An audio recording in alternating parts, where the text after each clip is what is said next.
Here at Forest Glen Park, bottom of the fourth inning, Huntington ahead 5-1. Huntington scored 5 runs in the first inning. Grace came back with a run in the third, and that's where we are right now. Catcher Sebastian Coons to lead off for HU. Sebastian walked his first time up.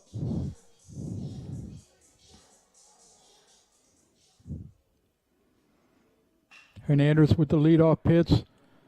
Line drive to center field. De Leon makes a nice running over the shoulder catch for the first out. Sebastian hit that ball hard, but De Leon's a good athlete, and he ran that down fairly easily. Next up, the right fielder, Dylan Rost.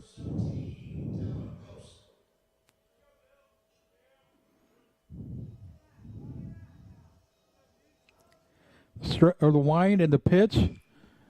Foul ball right side, 0-1 to count.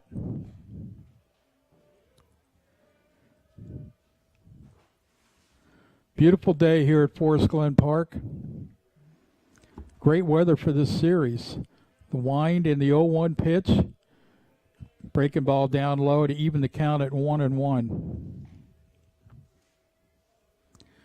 Huntington won the first game of the series big, but to Grace's credit, they came back and won the second game of the series, scoring 3 runs in the 7th to tie it and 1 run in the 8th to win it.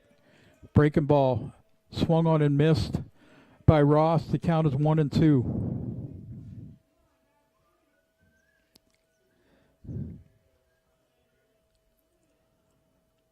The wind and the 1-2. Down low, another breaking ball, low and outside, even the count at 2-2. Forces will play this game a 9 and follow it up with a 7 after this game is over. The 2-2 pitch. Fly ball to center field. De Leon has that tracked for the second out of the inning. 2 up and 2 down. That'll bring up second baseman Paco Polina.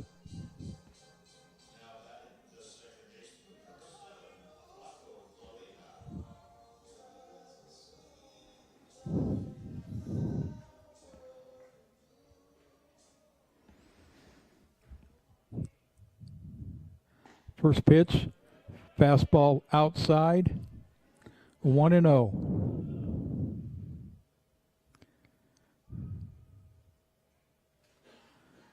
The wind, the 1-0 pitch, fouled down the right field line,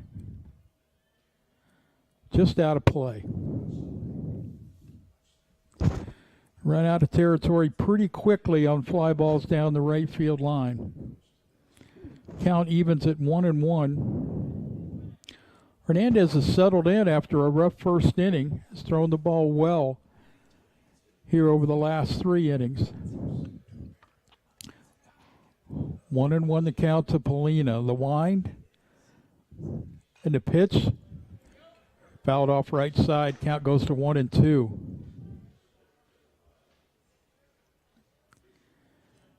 Got Polina, and then the bottom of the order with Cade Flores.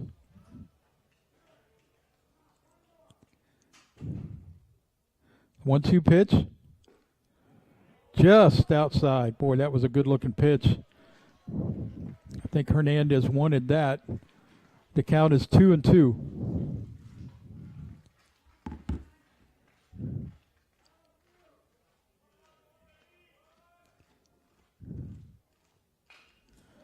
Two-two pitch fouled straight back.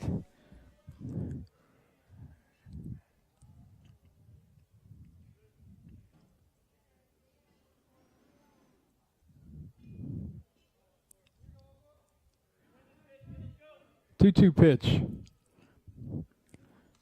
The wind. Ball's in the dirt. Takes a count to 3 balls and 2 strikes.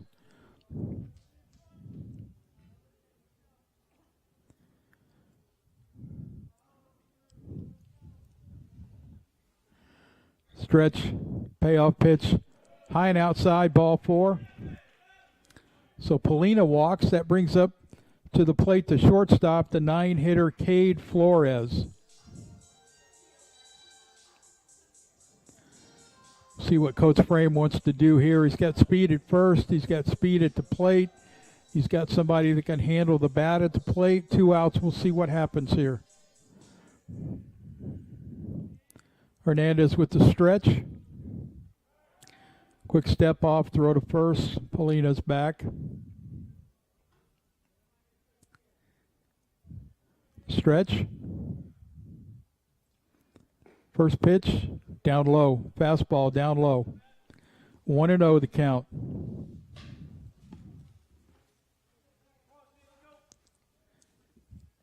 Stretch. Throw over to first. This time Hernandez lifted and threw over to first. First time he threw over, he had a quick step back. Stretch. Another throw over to first, and boy, they had him leaning there. Had him leaning. First baseman Stark wanted that call.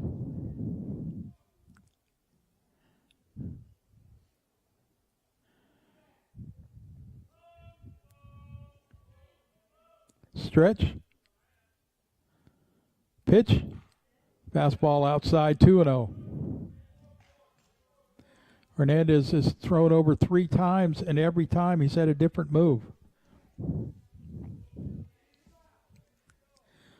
Stretch. 2-0 pitch to Flores. Fastball right down the pipe, 2-1.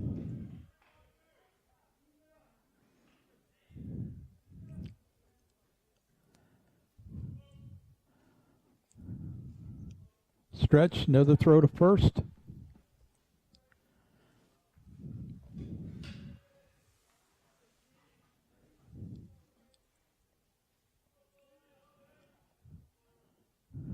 Hernandez with the stretch. 2-1, fastball right by him. So Hernandez has come back to even the count at 2-2.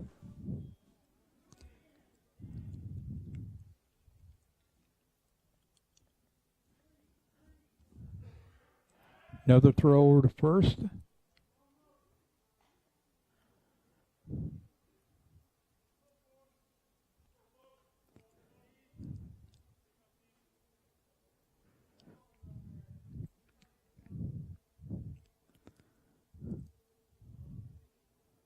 Stretch and the 2-2 pitch.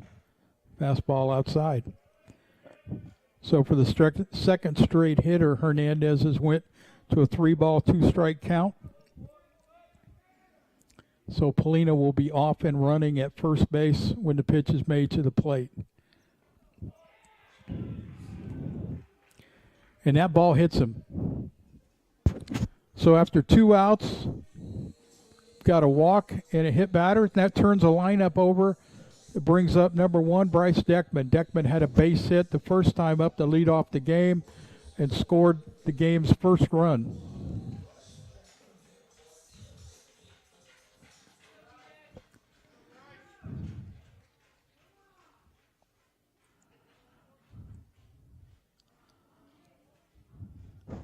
Hernandez steps off, fakes the throw to second.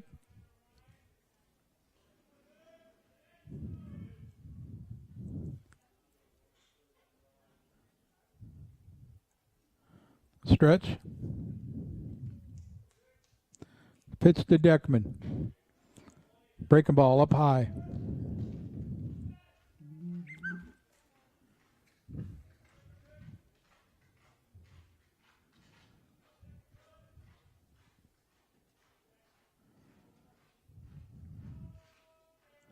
Hernandez into the stretch.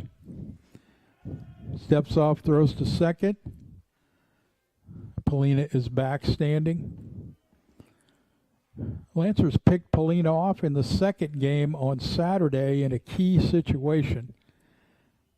At that time, he was the winning run at second base.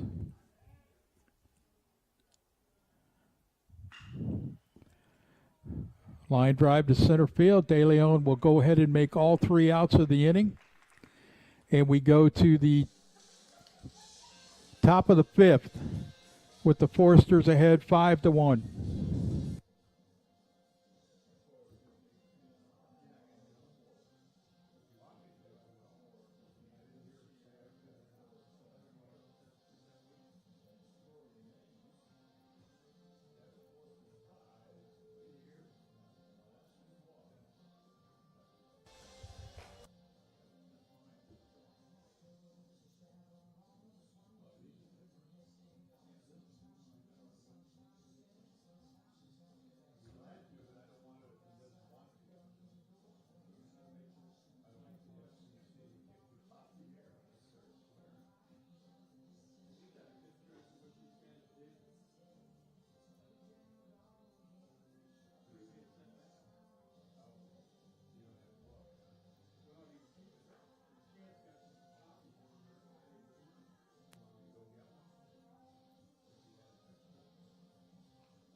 We go to the top of the 5th inning with the Foresters ahead of the Lancers 5-1.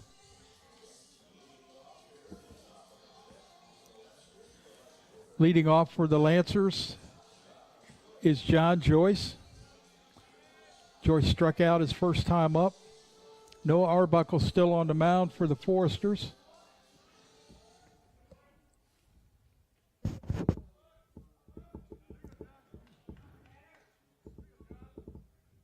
Arbuckle first pitch, line drive into left field. And that's going to be caught over the shoulder by Gregory Barreau. A nice play. That ball's hit on a line from a left-handed hitter, and that's tailing away from Greg.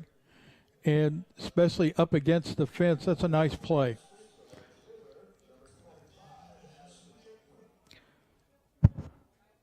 So that will bring up Hickman with 1 out.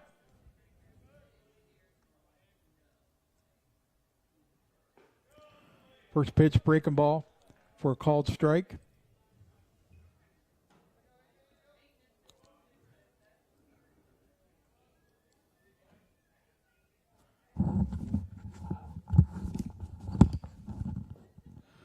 Fastball down low. Count evens at 1-1. I hear you. Should I try it? 5-1 is our score. Lancers gave up 5 in the first inning, and Hernandez has settled down since then. Mike, feels looking great, buddy. Thanks, man. Counts 2-1. Stretch, pitch, slider for a strike. Count goes to 2-2. You're hearing the lovely voice of Tom Roy, who's come down to watch the game and is kind of joining me on this broadcast. Didn't know we were going to be doing it, and we are. Ground ball to third base. Wolf with the backhand, long throw, nice gets a pick at first base from a lot. 2 up, 2 down. Tom was the reason why I came to Huntington College way back when, and then when he found out I was coming, he left and went to Grace. I got kicked out because I recruited you, dude. You know that. We told you that before. So Tom was an assistant coach here for a while, was a head coach at Grace, and came back and was a pitching coach with me for a while. Back to the top of the order with Maximo De Leon. First pitch is a breaking ball high. De Leon's getting a lot of work out there in center field today. He's a good one. As you mentioned, there's a ball up and in. Count goes to 2-0. You know, I've only seen him for 3 games, Tom, but he really gets a good jump on the baseball defensively. Yep. No false steps. Pretty good bat, too.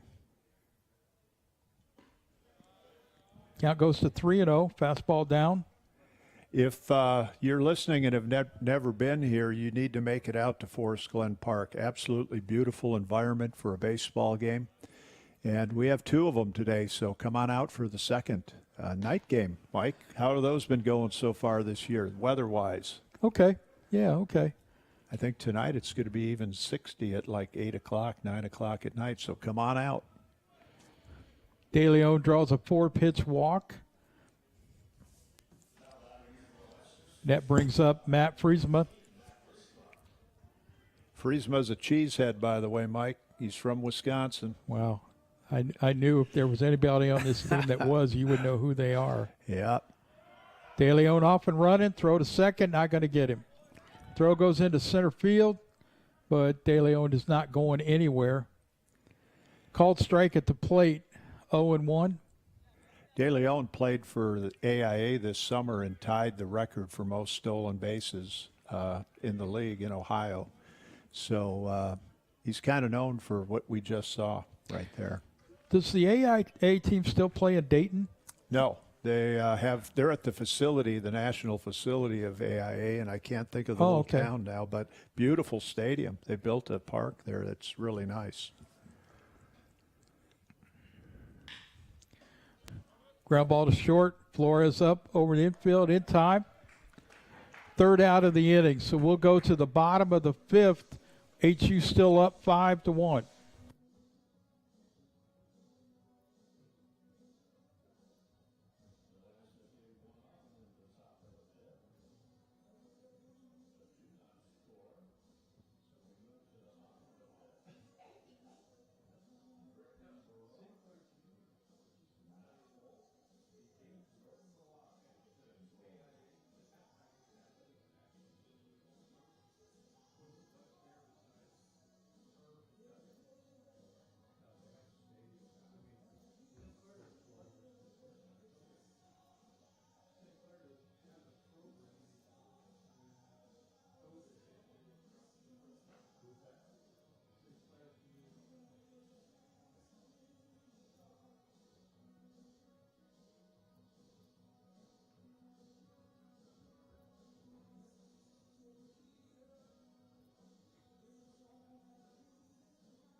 Back here at Forest Glen Park, bottom of the 5th. Foresters leading 5-1. Difference in this game, Mike, so far has been the walks and the hit batters and that first inning, throwing 5 up there. Since then, it's a pretty tight ball game. Yeah, and Huntington didn't light it up in terms of hitting the ball really hard the first time up. They kind of dumped some balls here and there and took advantage of that. Yeah. Gregory Barreau would lead off here in the bottom of the 5th.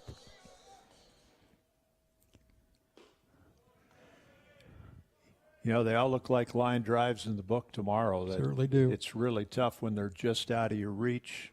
I know as a pitcher you hate that. Greg hit a ball hard last time up. Short hop the fence down the left field line. Fouls the 1-0 pitch off to even the count at 1-1. Stretch, 1-1 pitch. Just a little outside. 2-1 to count. Hernandez's high school team won the state title, and he pitched, I believe, that championship game. Nothing overpowering, but left-hander that knows how to change speeds. Yeah. So that would be Washington Township High School, right? That's right. Barreau hits a line drive into left center field, and once again, there's our man, Maximo De Leon. Cruises to the catch, 1 out. That'll bring up Matt Wolf to the plate. What's the record for putouts? I'm guessing a first baseman has it, but Maximo may be close, catching up to him. He's getting his work in here. Matt Wolf to the plate. Matt had a single down the left field line in the first inning to load the bases with nobody out, swing and a miss. That was a healthy swing right there. Matt's not going to get cheated. He's going to go after it. Talk to us a little bit about the power alleys. You and I had that discussion before the game, but where does the ball fly out here, if anywhere? Well, it flies out down the left field line, maybe out to the beginning of the bullpen, and then from the bullpen out to the scoreboard in right center field. That's kind of Death Valley. Yeah. You got to be a man to get it out there. And then down the right field line, obviously that line comes in pretty quickly. And there used to be railroad tracks back there when I was here. Are they still there, or is that no longer? No, it's like a walkway, for people to exercise. Mm-hmm. Wolf fouls the ball down the right field line, takes the count to 1-2. Some great players have played here at Huntington University. If you ever come to this field, you'll notice some uniform cutouts hanging on the wall here. A lot of good ball players. Great history of Huntington baseball. 1-2 pitch to Wolf. Fouled down the right field line. I don't think that's going to stay in play. Yes, it did. Oh, my. Wow. Put a star beside that one. Wow. Leaned over the fence. Leaned over the fence and caught it. So that'll be 2 up and 2 down. And that'll bring Jordan Malott to the plate. Mike, while we're waiting for that ball to be retrieved, Tell us what it's like to have your son be the head coach, taking your spot, that legacy, 900-plus wins. How's it feel, Dad? Well, it was an honor to coach him, and it's an honor to have him, be the coach that follows me here. Ground ball to shortstop, throw to first, 3 up, 3 down. Malott looks like he's grabbing it. Something on his right leg on the way down to first base. So we'll go through 5 innings. Score is still Huntington 5, Grace 1. We'll just keep it right here. Why not? Yeah, let's talk a little bit about that. And the coach in the first base dugout, Ryan Roth, he played for you also. Yeah, he played here. He and Dad played together. So we're talking, 2006, 7, 8 in that time frame. But Ryan's did a good job with the program at Grace. He's kind of brought that program back to, the depths that you left it in when you coached there. He's kind of brought it out of that. So, but yeah, I tried to dig a hole there, but the guys still wanted to play, and they won a few games. In fact, as you look at these trophies over here, there's 1 year missing. Yep, that would be the one you guys got it. Yeah. But they're nice trophies. Yeah, they are. I appreciate you giving me one when I leave here. Yeah. I have a place in my office that one of these would look pretty nice. And, I was a power hitter when I played. Oh, yeah. Yeah, you were with the fungo. Fungo. I master's degree in fungo from Korea. It's hard to get. Man, absolutely beautiful day here at Forest Glen Park. By the way, at Mike Frame Field. So we'll turn it over to you, Mike. Stadium named after you. Beautiful field. Beautiful man. How's that for a segue right there? Thank you. Thank you very much. I can't see a number here. Who is this leading off for Grace? Well, if it's number 4, it's Stark, and it's not. It's AC. Austin Carr. Oh, Austin Carr, second Notre baseman. Dame I'm fans sorry. may remember him when he played point guard at Notre Dame. He's come back. First pitch, breaking ball for a called strike. Next pitch, foul ball, grounded down the left field line. So Carr's in the hole, 2 strikes. Kind of a large second baseman at 6'3", 210, don't you think, Mike? That was my first thought when I saw him on Friday. But he must be a pretty good athlete. He is. To be playing out there. And he hits line the ball drive, with some authority. foul Ball down the left field line. Yeah, he's had a nice career. He's the only senior on the team. Senior day is this coming Saturday at Grace. So it's just for him. He's going to get a picture, and his mom's going to get a flower, I guess. And so senior day at Tom Roy UPI Field at Grace, right? Yeah. Okay. All right. Yeah. That's something you and I have in common. That's about it. Yeah. 2-strike pitch. Oh, Called strike 3. Strike 3. Fastball up.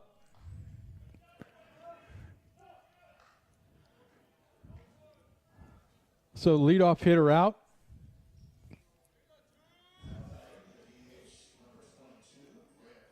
Grant Hartley actually played Division I football quarterback, University of Maine. He's 24 years old and decided he wanted to try baseball. Wow. And he's 1 home run away from tying the school record.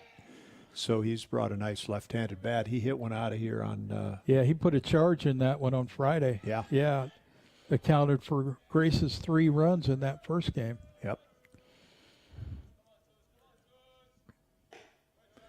Yep, they only lost by 16. Get this. If I have my math right, Taylor scored 41 runs on Saturday and split a doubleheader. Wow. Was that with Wesleyan? Yeah. I bet that was a battle. I saw that first game was like 18-17. Yeah. Wow. Yeah. Hartley takes another ball, 3-0 the count. Hartley's from Maine. That's why He went to the University of Maine to play quarterback. Squares around, Fastball. takes a strike, yeah.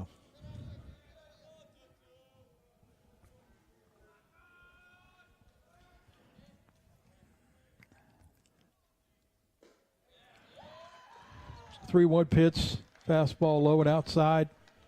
Let's talk about the dimensions here, Mike, of the field. I can't see down the left field line. Does that say 310 both ways? It's 320 down the left Okay. field line. It's 375 to the alley in left center. 400 to straightaway center field. 365 to the alley in right center field with a tall fence, and it's 310 down the right field line. So if you can yank it down the left field line, that's we've been known to recruit some left-handed hitters in my time here. So And before your time, Mark Parker in particular. yeah, I forgot Mark batted left-handed. Yeah. That's right. Very, very good athlete. Made it to AAA. Stark with a swing and a miss. Stark is a JUCO guy that is originally from Texas, and he's added a nice bat to the Lancer lineup this year. I believe he had a double his first at bat. Is that right, Michael? I think he did. I think you're right. Hit a ball in the left center field, yeah. He had a big hit in the 7th inning of Friday's second game. Yeah. I think drove in the first run of the inning. Huntington's pitcher, Graham Collins, took a no-hitter, 1 out into the 7th, and ended up losing. That's kind of harsh. Yeah. That's the way this game is, though. You can't Yeah. run out the clock. You got to get the outs. And once again, to Grace's credit, man, they stayed with it and got some big hits at the end. Swing and a miss, strike 3. Back to your talk about Coach Roth and the program. The issue now is just consistency, getting a little more pitching and consistency, but they're playing with the big boys, meaning Huntington and Taylor and Iwu. But, the consistency is the key, and you know that as a head coach. You have to have consistent talent to win. Yeah. Catcher Sean Gannon is next up against Arbuckle. 2 outs, top of the 6th inning. Ground ball to third base. Matt's going to go the short way to second for the force out, and that'll end the inning. So we'll go to the bottom of the 6th with Huntington ahead 5-1.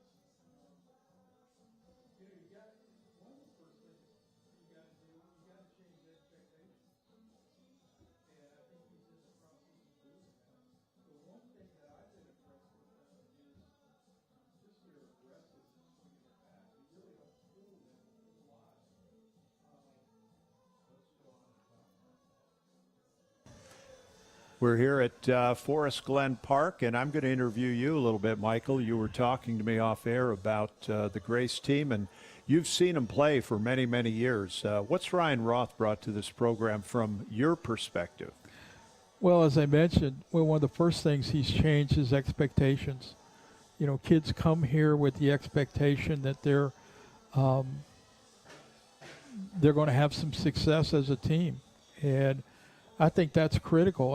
I've been impressed in this third game of this series so far that they swing the bats. They don't sit back and wait, at the plate and take a lot of pitches. They're going to go up there hacking. And this game, they got down early, but they've tightened it up, so that says something too, doesn't it? Yeah, it be able does. To stay in the battle when you're down 5-0 early. Yeah, definitely. Hernandez has done a really good job on the mound. Cam Clarkson leads off the inning, hits a line drive to right field for a base hit. Cam hit that ball hard. That was a bullet right there. Right fielder made a nice play, held him to a single. We are in the bottom half of the inning, bottom of the 6th, 9-inning ball game here. And then again, a second game tonight, a 7-inning. Come on out. Beautiful evening. I think the low is going to be like 67 or something like that. Love to have you out here. We got a nice crowd right now. Sebastian Kuhn's up next for the Foresters. Squares to bunt. Bunt's first base side. Going to move the runner to second base. That's a nice bunt, Tom. Very nice bunt and well played, too. Yeah, you want to, if you can get that ball by the pitcher towards the second baseman, you got a chance to beat it. But move the runner into scoring position. So 1 out for Dylan Rost. I thought for a minute, Mike, that was going to be a tweener, and they were both going to go after it. Yep. But Hernandez recovered, did a nice job, and we have an out. But scoring position now, runner at second. A little PFP action there. Yeah. Pitchers should do that in their dreams, right? That's right. First pitch to Rost, grounded into the third base dugout, breaking ball. Let's talk about Thad a little bit in between pitches here. How's he handling the head job? I know you're proud of him as a dad, but he seems to, the job's not too big for him. No, I think I left him hanging a little bit when I retired, when I did, because it was, I think maybe they may have lost a year in terms of recruiting. But, no, he's done a good job. He's got some resources. Ross grounds it out short to first, 6-3. That's 2 outs and brings up Paco Polina. He's got 2 full-time assistant coaches. He's got a full-time pitching coach who played in the Dodger and Mariners organization. So, he's got some guys that are helping him that are going to continue to move the program forward. New indoor facility, which is going to help, in terms of weight room and all those kinds of things. So what I'm hearing is it's not fair. Well, I didn't want to say that. Yeah, but, I know, but I can add. Whoever follows you always gets more than what you yeah, get. Exactly. Yeah. Well, I thought he was very disrespectful because in his first year, last year, he broke the school record for wins in a season. Wow. And show off? Yeah, I didn't think that was appropriate at all. But I also told him, you basically won with guys I recruited, even though I didn't recruit him. He recruited them because that was his role. So, but I can still say that. Oh yeah, you can say whatever you want. Yeah, and you're way better now than you were then. Yeah, we all know that. You had a pretty good career though. How many years were you here as the skipper? 39. 39 years. Wow. Couldn't get a job, huh? Anywhere else? Nope, yeah. Nobody else wanted me. Well, let me ask you that. Seriously, did you have feelers or did you get the word out that this is home?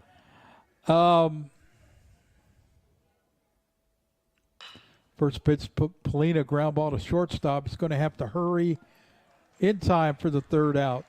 We're going to go to the top of the 7th here with the score still 5-1. There were some opportunities. But, number one, first and foremost, I just always felt like this is where God wanted me to be. And I tried to look at the job not just as coaching, but also as a ministry. Things have changed an awful lot since then. There's, you don't see guys transferring around, or you do see guys transferring around where back then you didn't see that a lot. And so you had the opportunity to build a relationship with guys over a 4-year period, and I really enjoyed that. President at the time, Dr. Gene Habecker, who went on to be president of the American Bible Society and then on to Taylor University. I don't know, saw something in me and offered me the job. I'd never coached before and offered me the job. And he said, the only thing I ask is that you give me a 3-year commitment. And I thought, other than being married, I can't commit to anything for 3 years. Yeah. At the age I was. But they had a couple of coaches between you and Jim Wilson, 5. too. So, yeah, there was a need for some solidification in a lot of areas, including the spiritual meaning, to have a voice that continued to speak, and 39 years, your voice didn't get old because Man, that's a long time, and they kept winning. This is Caden Calloway to lead off for Grace here in the top of the 7th inning. Takes the first pitch for a strike. Caden's been their third baseman since about midway through the season. He's done a nice job both at the plate and in the field, but especially in the field. Now, he hit the ball hard there, but we've got an out. Boy, he hit the ball hard, and boy, Huntington had him well played because Gregory was right there. So one out. That'll bring John Joyce to the plate. Struck out his first time, hit the ball hard the other way the last time. Gregory made a nice running catch going away from him in left field. First pitch swung on and missed.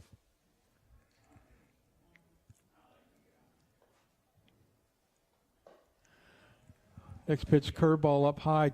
Tom, I was like you. I married way over my head for my wife to allow me to coach here. You know, that was a big deal. Well, it was a salary. Yeah. Exactly. You know, you were making the big bucks, so she said, "I'll put up with it." You know, you were making well over $13,000. My first contract here was $9,000 a year. Yeah, and you were overpaid. Yep.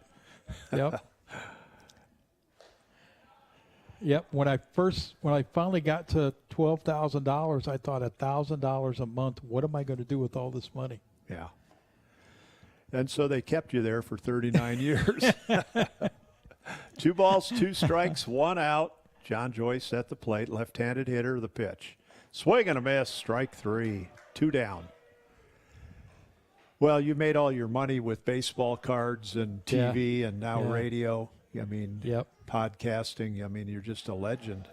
Had the opportunity to travel with you to 5 different times to Puerto Rico, British Columbia. I remember buying your tickets. We'd get you to go to Puerto Rico, and we'd go to the Dominican. Yep. But somehow you got the transfer, and you showed up, and we had to put up with you for that amount of time. Some fun days, buddy. Yeah, it certainly was. Fun. Did you ever get any recruits out of that? That was not our purpose, but there's some players in those countries. Yeah. Line drive to third base. That's going to end the inning. Grace swung to bat decent that inning, but nothing to show for it. So we'll go to the bottom of the 7th. Once again, still 5-1. Yeah. Brandon Santiago. Oh, I've been to that city. Yeah. His dad, I can't remember his dad's name, but that's one year you didn't go on the trip. Jake Boss took the group, and they moved out of their house. Brandon's mom and dad did, and gave us their house for those 2 weeks. Wow. They went and lived somewhere else. Wow.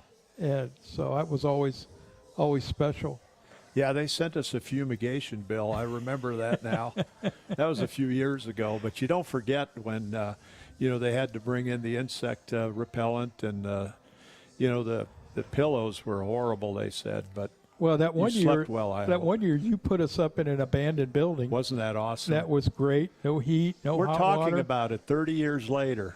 That's what memories are made out of, those kind of environments. Oh. That was called the Rock, I believe we called it. I don't know what it was, but I remember waking up the one morning and there's a dog that looks like he's dead in the shower. And that was my assistant coach. I take offense at that. That was in Caguas, I believe. Yeah. Yeah. Great ministry. Man, I remember those. Well, had a great time. We had a really good guide, Joey Cora's dad, Joe Cora, and, of course, Alex Cora has played in the big leagues and now is, again, the skipper for the Red Sox. Alex was riding around on his bicycle all the time that we were there. And when we'd take him somewhere, I'd beat him up in the back seat of the van. It was a lot of fun. He was like 8 years old. There's a line drive into right center field, the leadoff single, first pitch hitting again. And Huntington's had a lot of people on base. Yeah, that turns the lineup over. That brings up Bryce Deckman to lead off. We'll see what Thad wants to do here in terms of moving a runner. Once again, according to you earlier, we have some speed on the bases and at the plate. A lot of things you can do with that. Yep. Hernandez has a pretty good pickoff move. You've seen it a couple times, but it's almost his best weapon sometime. Hit you and then pick you off. Tim Dell, right? Yeah, exactly. Tim Dell. Well, Wow. Deckman, British Columbia was our recruiting area, right? Yeah. You got some players out of British Columbia. No doubt. A lot of stories out of that. Yeah, I remember British Columbia because you wore British Sterling back then, so it was easy to remember. I mean, you'd come in a room and everybody would just, I don't know how you'd respond to that, but they knew you were there. 1-1 count to Deckman, runner at second base, nobody out. We'll see if Thad uses this opportunity to put a bunt down. You know, when you think about those kids you had two of them signed, and then Tecklenburg was not a bad player. He didn't get signed. I don't think he had the legs, he couldn't run very well, but man, he was a really great player at this level. 3 balls, no count, no strikes on Deckman, pardon me. I thought the first pitch was a strike. So we'll Someone see. up in the bullpen now for the Lancers. We can't pick up a number, but Hernandez has got to be getting up there in pitch count. He's gone 3-2 to a number of hitters. Yeah, he has. Yeah, especially a long first inning, too. Yeah. And it's balmy out there today compared to the 50 or 42 or 35 that they usually play in, right? There's another walk. So breaking ball away, excuse me. Yeah, no, Coach Roth might be coming out there pretty soon. I think his reliever's ready, but I don't see any move. There he comes. I called it. Here he comes. Let's bring up Gregory Baroa as soon as Coach Roth is done on the mound. You know this as well as anyone, Coach, but there are moments in a game that change a game, and this could be one of them. Even though Huntington does have a 4-run lead, it's been an even ball game for 6 innings. And what happens right here could change the whole outlook of this thing here we call baseball. I didn't get a number here. The Lancers are making a pitching change, and we'll get a number here as soon as we can. Now, is this like in the classroom you get to drop the worst grade and drop the best grade? Because if he could drop that 5, that crooked number in the first inning, he had a pretty good outing. Well, if each one of them got to drop the worst grade, it'd be 0-0, wouldn't it? That's right. Yeah. Or maybe Grace would be up 1-0. I don't know. I'd have to think back. I think they put 2 hits back to back. De Leon slid in. Right? Yeah, you remember that. You questioned the call. Interference. You don't remember that, do you? I did question it. Not on the air, of course. No, but yeah. no. Yeah. That was before we were on the air. Yeah. That's the FCC wouldn't allow us on until we passed all their tests. And I'm sure the switchboards at the university are lighting up from the FCC after hearing you on the radio. Yeah. So, well, that will keep my record intact if that happens. once again, we're going to try to get a number here. That looks like Sholey. Number 38 maybe? 32? 30-something? Might be 32. You might be right. Well, I noticed his mullet. You know, I'm starting to grow one too. 32 is Sam Justice. That's not him. That's not Justice. Try 38. Is there a 38 in there? If they'd throw the Kyle ball down. Sholey. That's yeah. it. Freshman from Warsaw, Indiana. Bingo. Called it.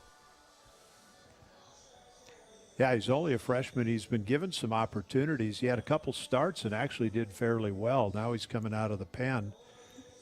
This is his 10th appearance of the year. He's 17 innings, 18 hits, 14 strikeouts, which isn't bad. 12 walks, maybe a little high. But yeah, as you know, as a freshman, put him out there early. You know, he had to take some lumps, but he's done fairly well. Well, speaking of British Columbia, if I write a book someday, one of the chapters is going to be great stuff that happened in British Columbia while we were up there. Milkshake on the shift. Yep. Do you remember that? We stopped at a Dairy Queen. Yeah. You had four shakes or something. And a coffee. And coffee. And you got laughing. I got you laughing, and you dropped that right on the stick shift. That whole malt went right. That was such a beautiful picture. We both had headaches from laughing. It was a little sloppy drive. Gregory row up. Nobody out. Runners at first and second. Grace turns and picks at second base. Sometimes coaches do that to see if the guy at the plate is going to square. Yep. Gives them a chance to maybe figure out what may happen there. Critical point in this ball game. Yeah. Even though the Lancers have trailed the entire time. You know, Tom Seaver used to say there are 3 or 4 outs in the course of a game that actually determine the outcome. Mm-hmm. And we may be at that point. Yes. That's a great point, Tom.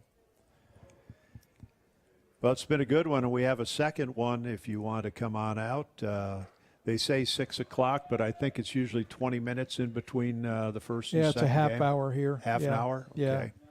But the lights work. It's going to be a beautiful evening. Come on out, have a hot dog, and watch some good baseball. Count 1-1 on Gregory Baroa. Stretch, pitch, breaking ball. Taken for strike 2. Counts 1-2. Good pitch.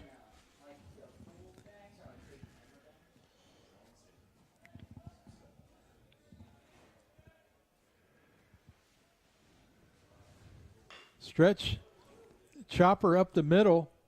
Steps on second for the force. Throw to first. Double play. There we saw the strength, 6'3", 210. You were asking about Austin Carr. That was a pretty good throw for moving to his right. Yep. So now 2 outs and a runner at third base. A little surprised we didn't see bunt there. Move the runners up. And that works to Grace's advantage. So now there's 2 outs with a runner at third base. And Matt Wolf up to the plate. Wolf is a good hitter. Grace is playing him straight away in the outfield. Maybe De Leon shifted a little bit to left, but not much. Pretty much normal position. Line drive over the second baseman's head. We have a 6-1 game. That was a nice bit of hitting right there, Coach. Boy, and Carr came really close to catching that ball. If he were 6'5", he'd have had it. It's his fault. Parents, if you're listening. Exactly. Exactly. He's going on the stretcher tonight. The rack. So Huntington adds a run, increases their lead to 6-1. Still 2 outs here in the bottom of the 7th. And that brings Jordan Malott to the plate. When we have time, Coach, I want you to talk through the 9 and the 7, why they do it. Were you in favor of it or not? Ground ball just fouled down the third base line. Well, I'm in favor of going to a 9 because we play 9s in terms of the tournament. So we played 7 all year, and then we get to the tournament and we play 9s. It's like basketball playing 40 minutes, and they get to the tournament and go 44 minutes. So I was in favor of that. I guess I'm not a big fan of a 9 and a 7 both Friday and Saturday. Got to have a lot of pitching, don't you? I really liked a 9 on Friday and then a 9 and 7 on Saturday. I like that approach because it allowed you to play maybe a Tuesday non-league game. But I get it. I mean, I understand the reasonings for all that. Malott swung on and missed. Count goes to 1-2. And you can't argue with the results. 2 teams from the conference went to the World Series last year, and that was kind of the rationale as I remember it. You have to go deeper in your pitching during the season. Yeah. Yep. 1 ball, 2 strikes, 2 outs. There goes a runner, and the ball's in the you said dirt earlier. It's plastic, actually. It's artificial surface, It's actually tires. Tires. Ground up tires. Yeah, that's what that black stuff is there that pops up. Yeah. So having 2 teams go to the World Series from our league is big. Yeah. And very big. And it could happen again. I mean, the league is pretty balanced up top anyway. Nice play at third base, and we are going to end that inning, going to the 8th inning now, 6-1, as the Foresters add another run, an insurance run. Foresters out hitting the Lancers 7-4, but on the scoreboard it's 6-1. Looks like Arbuckle's coming out for another inning of work. I don't know where he's at from a pitch total standpoint. I don't have those numbers here in front of me. Let's talk about that since we have a little time here. What's your philosophy on pitch count? Obviously, when I played, probably when you played, it wasn't a thing. You just went out there and went as long as you could. What have you found out? And, I know as a head coach, you've probably read a lot, been in discussion. Where do you land the plane? From what I understand, and I don't think there's a set number. I think it's an individual number for individual guys. But it seems to me arm injuries occur when guys are throwing full speed when their arm is tired. The travel teams, the showcases, you go to a showcase, guys hit 88, and somebody tells them if you can get to 90, that's great. And then they get to 90, and then it's 92. And so I think that's problematic, but I think some of it is, has there been a lot of stress on the arm in terms of stressful situations during the course of a game? I think that's part of it. And if you want to get extra pitches in, it's very simple. You have your manager give the scorekeeper a laxative, and that gets you an extra 20, 30 pitches. All right, we're in the top of the 8th inning. Maximo De Leon leading it off for the Lancers. He squares around, takes ball 1 in the tire. In the tire. In the tire, in the Goodrich. Well, we don't want to give any one tire company a plug. We need some money. Maybe we can get some rights for that. Yeah, if you watch Huntington or any team that plays on turf, after the game they'll bring a bucket and it'll have ground up tires in it, and they put it out, they rake it in and kind of smooth it out a little bit. There's a base hit to center field by De Leon. And he's having a nice afternoon so far. I mean, even his outs have been hit pretty well, and he's played well defensively. I mean, you mentioned it earlier. He doesn't take a false step. He gets a good jump. And he's a good base runner, so he's down there again for the Lancers. But with the 5-run lead, I don't know. Trailing by 5, is he going to steal here? I don't know. I think you do what you do, and if that's what he does, then you do it. Friesman at the plate, who made a great play, the last play of the second game the other day, leaning over a fence. I have a picture of it, actually. He kind of took it out of the purse of one of the ladies down there. It's quite a play. Yeah, sitting up here, we kind of lost track of where that ball was, and then Grace kind of erupted, for that out. Well, Stark made one over here, too, down the first baseline. Now, if they could catch him within the lines, that'd make a lot of difference. But the spectacular out-of-bounds plays, they're known for that now. De Leon just gets back. It looked like Arbuckle got in on De Leon a little bit, but he was strong enough to kind of muscle that into center field. Looked like he hit it maybe down off the barrel a little bit. Maximo gets back. Ball goes down the right field line on an errant throw. And De Leon is going to stand up at second base. So runner in scoring position. So much for that. Is he going to steal? Well, we're at that point in the game that Huntington has struggled in all year. Can you close this out? Because I think they've gotten beat 6 times when they've taken a 3-run lead to the last inning. And so we'll kind of see how this goes.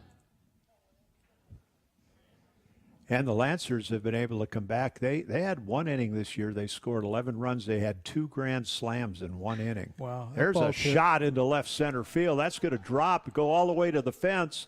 Friesman's going to get a double, and De Leon is going to trot home with run number 2 for the Lancers. Wow, that was a shot, Michael. It was, and Grace is at that point in their order where they can make some things happen. So this is number 10, the second baseman, Austin Carr, coming up, the 3-hole hitter. Tall drink of water walking out there. Tell us about the pitching coach. You mentioned to me, Mike's fortunate to get him here. Mike's from Grand Rapids. Played for Jake Boss at Michigan State. Oh, okay. And was signed by the Dodgers out of Michigan State, and then released and re-signed by the Mariners. And I understand that he could throw it through a car wash and never get it wet, but a little bit of, issues with other pitches, I think. I was the same way, and then they came and said, hey, that car wash has been closed for 3 years. Get out of here. What are you doing? His brother is in the Marlins organization as a pitcher, was drafted out of high school. So Boston Carr up at the plate now, and Lancers have a runner on second base. I don't think we have anyone out. Nobody out, no. Yeah.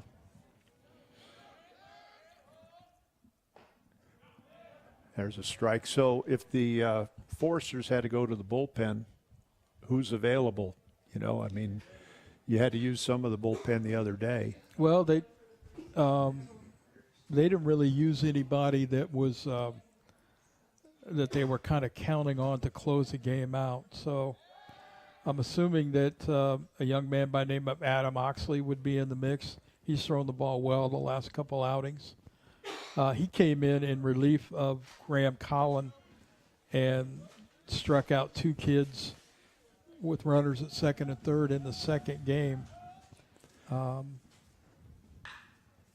ball foul down the third baseline. So he'd be considered the closer That's or just today? I think at this point in the mix of things, he would be considered the closer. And he's down there throwing now. But it's also kind of been bullpen by committee, and sometimes that committee hasn't shown up. Yeah. So, well, Grace's top pitcher for Game 4 usually is Johnny Holstaff. Yeah. So, yeah. How about Huntington? What do you see for the next ball game? 4 games, man. They've got a young man that will throw the next game that is as talented as anybody on their staff. Another base hit up the middle. Yep. That's going to score another run. And it's 6-3. Still nobody out. And you got to wonder how long Thad is going to stay with this young man. Now you don't have to wonder, I guess. Don't have to wonder anymore, no. Number 4. Why does he have number 4? Was that his number as a player? That was his number, yeah. Okay. Yeah. Tell us about his career, because he was a pretty good player. We see him now as a skipper, but talk about him. He's your son.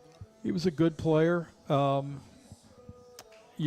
the opportunity to go play Division I, 4 or 5 different places. And I still remember when he was a senior playing basketball senior night, and he decided he was going to announce his choice that night.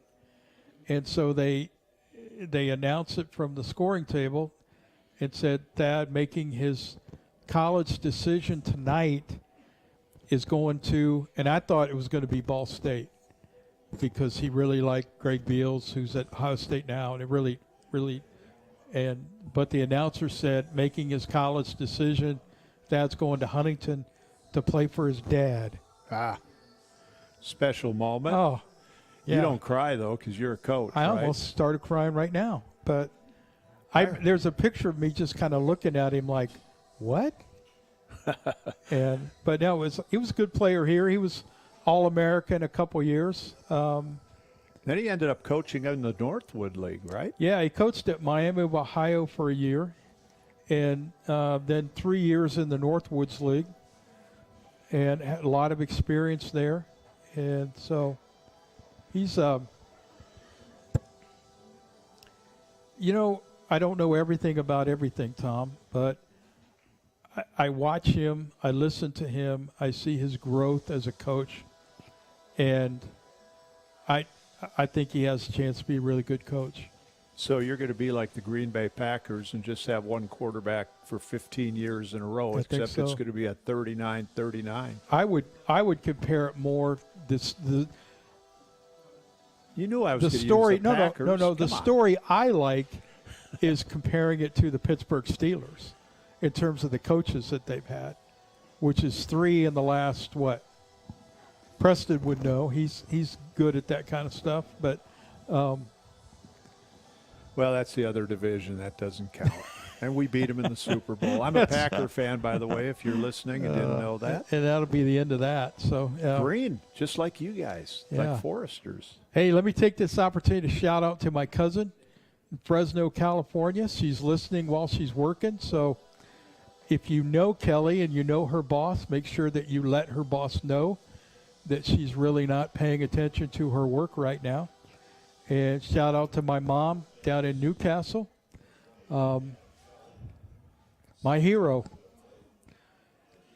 I want to give a shout out to Lou Elcinder, who does not know me, but might as well. But really to Mr. Danforth, one of the top fans for the Lancers. I know he's listening because he is a good friend, and he writes me and asks, where's it on the tube? Now, maybe because I'm on the air, he's turned it off. It could be. It could be.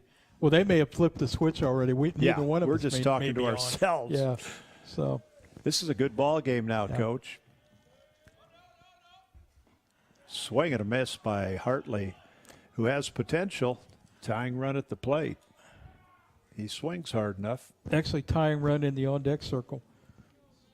Oh, I thought we had a guy in second. That was the umpire. No. Sorry about that. Yeah. He doesn't count for us. You're not really using your higher education degree, are you? So. Well, not really. That's out of here. That's a foul ball. That's a foul ball. Yep. Well, it's an out is what it is. Plate umpire, the base umpire umpire's calling it foul. Yeah, I think everybody just stood there for a moment not knowing what to do. And when no call was made, everything started moving. But Preston Husband's in the booth. How'd the Reds do? They're playing tonight, right? They're playing tonight, 9:40. Ooh, West Coast. Wow. It's going to be a long night for you, Mike. You got 2 games here and then listening to that one. Preston's a big Cubs fan, so 1 ball, 2 strikes to Hartley. Nobody out here in the top of the 8th inning. Runner going. Ball dropped. He's going to be in, sliding head first. No need to, but that'll be counted as a stolen base, I'm guessing. Yeah. The ball was down. 2 balls and 2 strikes to Hartley. You know, I mentioned Mr. Danforth. His son's quite a player. He's been injured a little bit this year, but he set the school record for hits as a sophomore and then has had to battle some injuries. But he's having a nice year when he's healthy. Every time he's healthy, he's having a good year. I remember kind of followed his career, obviously, coaching here. Mm-hmm. And he might get a pinch hit opportunity here. He's a pretty good hitter. He goes oppo well and he's hit a few home runs this year, and he can flat out run when he's healthy. Swing and a miss. Big strikeout right there. Big strikeout. And Grant's not happy. No, but he didn't throw the bat. He's not happy. You can tell body language he's not happy. That brings up first baseman Ryan Stark, 1 out, top of the 8th inning. Lancers have a runner in scoring position at second base. Tell our audience a little more about this pitcher, Mike. Well, first pitch swung on, fouled back. Adam transferred here from Wabash, and he transferred in as a third baseman. And played some third base his first year and suggested to me that he also pitched a little bit, and his ball has a ton of movement. If Adam is going to struggle, it's going to be because he's not able to throw strikes. No balls, 2 strikes to Stark. Throws a heavy ball, you know what I mean? Yeah. Throws a bowling ball up there, and so he's typically gets a lot of ground balls plus slider, but if he's in the strike zone, he can be tough to hit. Here's a stretch in the 0-2 pitch. Going to third base, a stolen base attempt, and he is out. Wow, double play, strikeout, throw out to end the inning. Boy, it looked like he got under that at third base, but our opinion doesn't count. It doesn't. It doesn't. Well, to our wives, I guess it doesn't count there either. It never counts. You're right. You're right. So what a way to end the inning, and the Lancers had an opportunity there, but it doesn't happen. And we're going to move now to the bottom half of the 8th inning. Huntington 6, the Grace College Lancers 3. Yeah, I think the first inning, Tom, you're thinking, is this going to be a game like the first game on Saturday? Mm-hmm. When it was 19-3, and boy, Grace has really turned it into a good ball game, and still not over yet. They came from 3 runs down second game on Saturday, so we'll see what happens. Well, since the authorities haven't kicked us out yet, I have a question for you. Talk about some of these players whose uniforms are outlined on the front of this dugout. You've coached a number of them. These are young men that have gone on to play professional baseball. Yeah, obviously Mark Parker and Terry Zorger, Doug Neuenswander were all guys that played here before I got here. When I was here, actually, yeah. Zorger was the year before. Yeah, I knew at some point you were going to take credit for those guys getting drafted. So. I did not recruit them. I just happened to hand them the ball occasionally. But didn't lose too often either. Got another pitcher on the mound. I haven't got. No, that's the same guy. Oh, he's pointing out there. Maybe it's a defensive change somewhere else. Yeah. Probably letting De Leon take a nap after all the running he's been doing out there. Could be. You know, Greg Slee's up there as a catcher, was drafted by the Mariners. He was, known as kind of a catch and throw guy. Wasn't great offensively, but really, really probably the best defensive catcher we've ever had here, drafted by the Mariners. Tim Dell, of course, you know Tim. You know Jim Lawson, the late Jim Lawson. Yeah. When Jim pitched here in 1988, he was the only guy in the country to throw 100 mile an hour. And so that ball's dropping in center field. So Cam Clarkson leads off with a base hit to center field. Probably going to have somebody run for him here. Yeah, Jim Lawson, man. I remember when the cross-checker came in, and he had a busted-up hand. We don't have to go into why that happened, but I remember him holding it behind his back with a bag of ice on it as he was talking to the area scout for, I believe it was the Twins or the Phillies. Well, you remember we went to Goshen and Jim pitched, and the guy from the White Sox set up right behind home plate to watch him, had a big fedora hat and a stogie. And Jim threw a curveball that bounced over the catcher's shoulder and hit the guy right between the eyes. Smoked him. And I still remember somebody saying, Jim, I don't think the White Sox are going to draft you. They had warned him, too. They because did, I was out there. I was a pitching guy. So, hey, he throws hard and sometimes a little wild. I remember Tim Dell throwing the changeup, the circle grip that he would turn over a little mulcher. bit. We called it the mulcher. Yeah. Yep. Yeah. And what a character in the clubhouse. Oh, my. He went on to be a scab during the strike, pitched for the Milwaukee Brewers. And I remember after a game, the first inning he pitched, he gave up like 12 runs. And he told him, I'm only going to get better from here. And the next time out, he said, I was probably thrown in the mid-90s, around 81. What a character. You love guys like that in the locker room because once he took the ball, he was serious. You know, I was just getting ready to say that because, when he got to the mound, he was all business. But when he was not on the mound, he kept the team loose. Yes, he did. And didn't always keep me loose because, I was trying to be too serious at the time.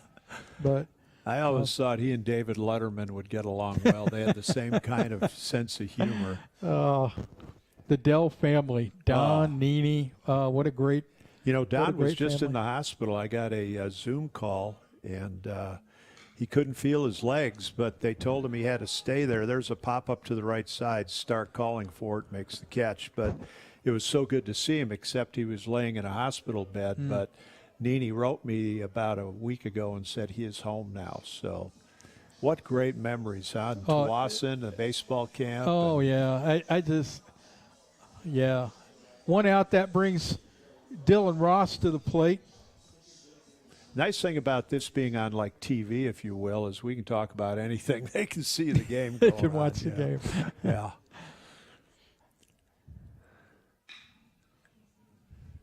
That ball hit pretty well to right field, but catch is made, 2 outs, and that'll bring Paco Polina to the plate.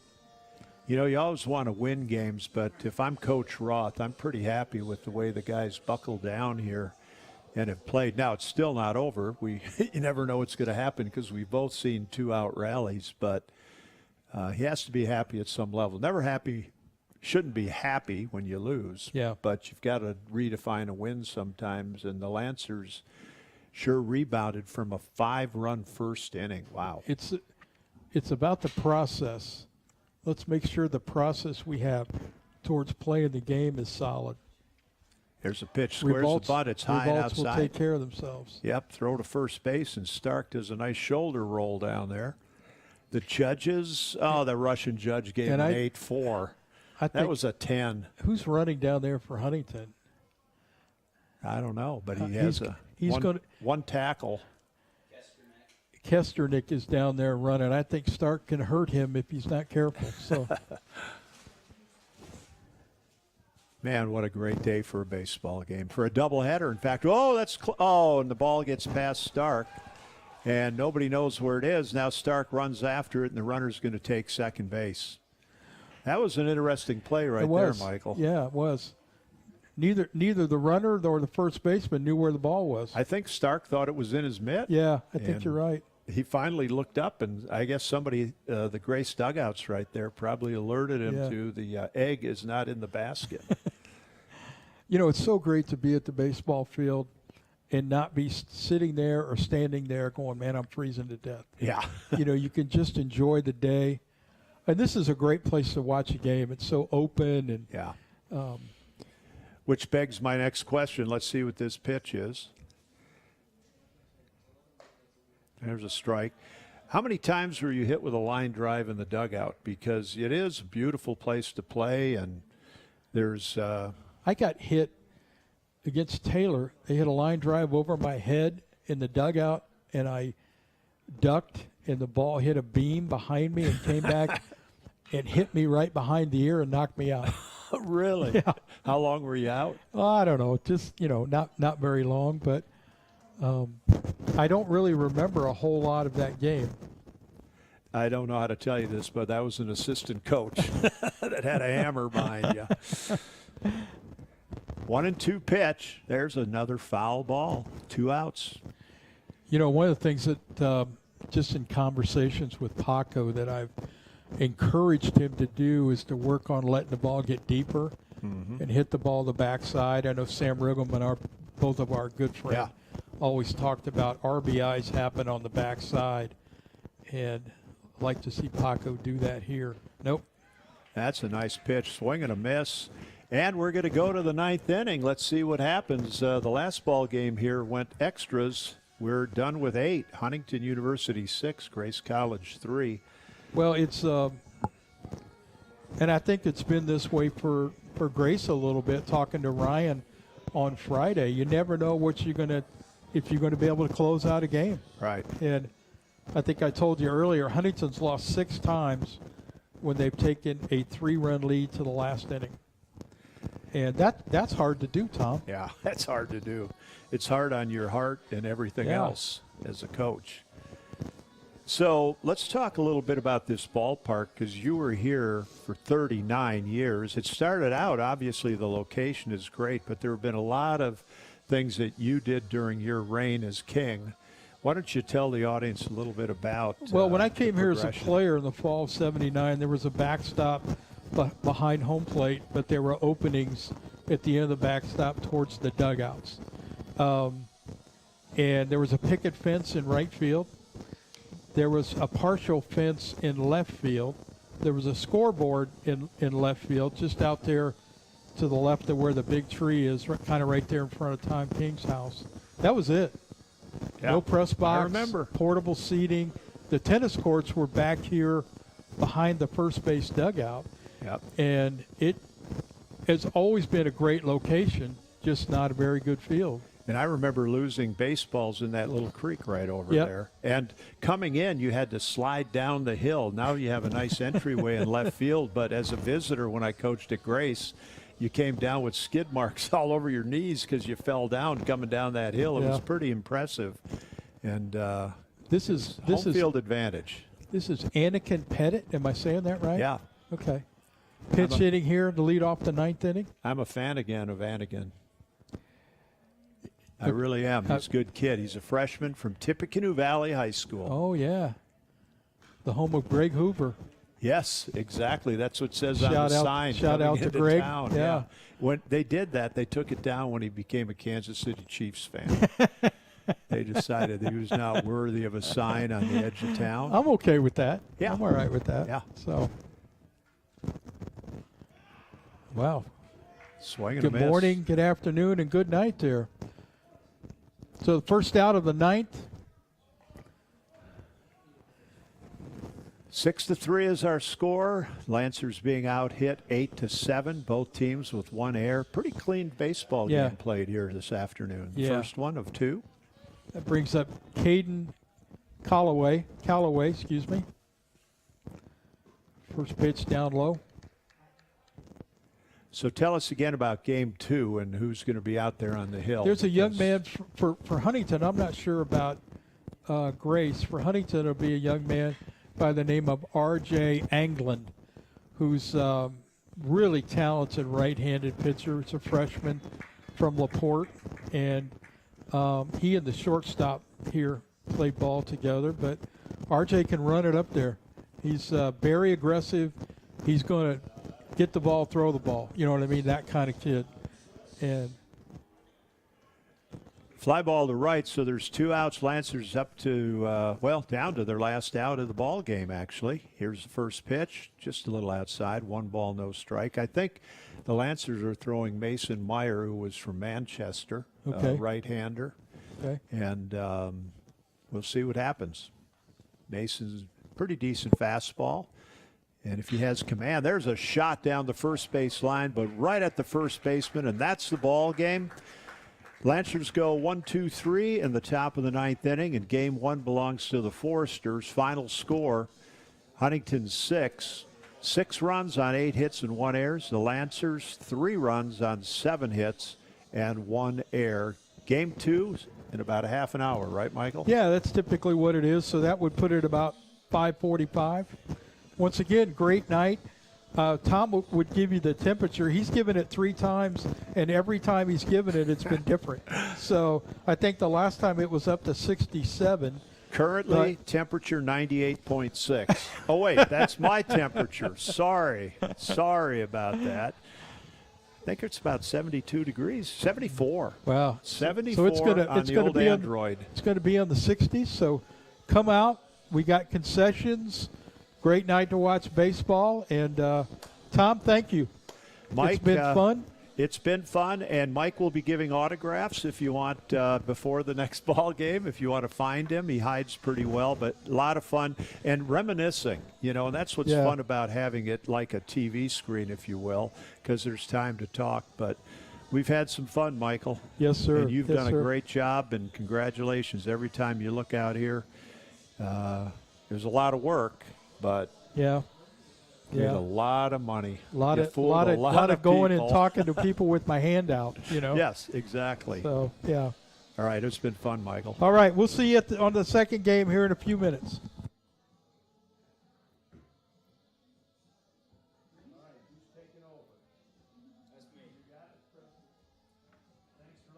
Hey, I'm glad you did. I was listening at work. You guys were rocking it. It was a lot of fun. We know each other. So. Yeah, I'm Preston Husband. I do all my things here pretty much. This is my 75th broadcast. Really? So we've been rolling all year long. I do, actually.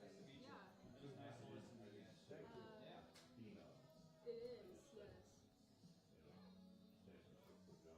Yeah, I know it. I'm like, oh. I was going to say peanut. Hey. What'd you say? No, I don't think so. If anything, and right a little. Because the Not too pronunciation much. guy says roast. Just a little bit. That's what I know. I apologized to his family the other day. I said, You want to go down I don't with me think I and can apologize control now? ours real good, so put it on auto. Hey, Preston, I got things get darker. Stats that were updated for both the first game. Yeah, I'm going to stay, but I might love you. No, not you. oh, I'm going to say, send it here if you'd like. Get her done.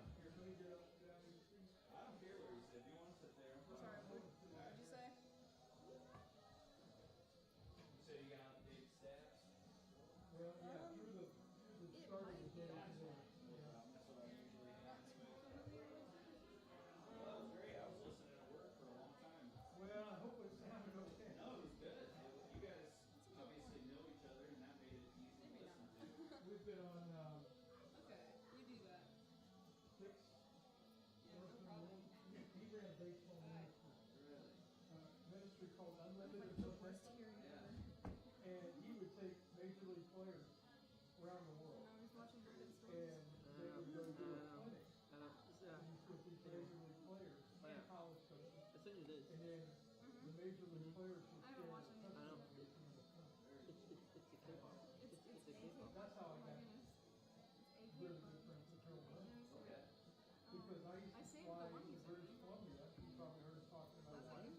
You sent me one of these But already. I'd fly into Seattle, I'd spend the night, and the next day I would go to British Columbia. I could just And so I met Harold, and I started staying at Harold's house. I'm surprised you sent me a pasta And video. so I would call him. Okay, One night I called him, so- coming in. He goes, hey, meet me in the clubhouse. And so I went down. I've discovered what my problem with pasta is. He has And me it's the drive. fact that He goes, after I'm the gonna take you sauce, to my like, favorite basically, restaurant. like, after the Harold's not sauce married. is, like, Really young. goes away, you're just chewing on a bland meat. Like, I mean, and then you, yeah, that's my problem. Those I think look saucy. So, You don't like dry pasta. Who does?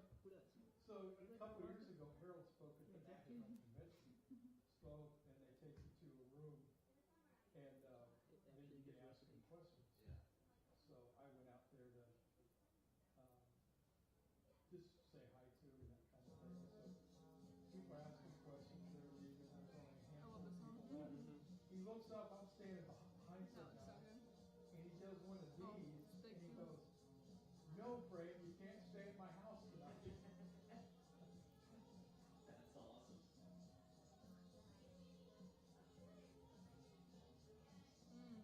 He's gonna scramble it in. Yep. I want you to try my kimchi fried rice. I would love to. It's fire. Anytime you make it, just let me know. I think I have some frozen right now. Worth it. That's awesome. I think that's what he said. Mason Oh. Meyer. Don't show me crab rangoons, man. Tyler's still over there. Hey, Tyler! Crab rangoons are on the way. Like the beer cheese Well, on go the find beer it. cheese way.